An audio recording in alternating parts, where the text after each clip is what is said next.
აი ეს რასაც ხელოვნური ინტელექტი გვიკეთებს, რომ შრომა და 8 წელი მატერიასთან ბრძოლა ამ ომებს რო ეწირება, ამიტომ შრომობთ, ამდე გამოთავისუფლდეს ადამიანის ინტელექტი მთლიანად. ის არ იყოს მონა, რომელიც მუშაობს, იმის თუ ბანკის ვალები გადაიხადოს წლების მანძილზე, რა თავისუფლებაზეა ლაპარაკი.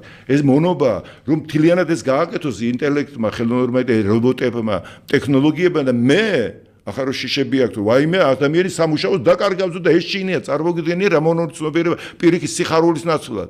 სანამ შენ შიშით მუშაობდი, დილის აქედან იქამდე შიშის გამო, ხელფასის გამო, რომ 20 წლიანი ვალი გაქვს აღებული კრედიტი ბანკში, რომ ბინის პული დაფარო, სად ხარ თავისო მონახარ, აბა რა ხარ? იქნებ სულ არ მინდა მე დილას ავდგე 6 საათზე, 7 საათზე, არ მინდა. მეფე ვარ მე მაშინ როდესაც მე იძულებული ვარ რომ სამუშაოს და ხელფასის გამო ვიშრომა, აი მეფე როდის ვარ იცი, როცა ვაჟესავიში მე მღერება და მღერი ვარ, მე მუშაობა და მუშაობ, მე ხატება და ვხატავ, როცა შემოქმედები ვარ. აი იქნებ აი ეს დრო დადგა რომ ეს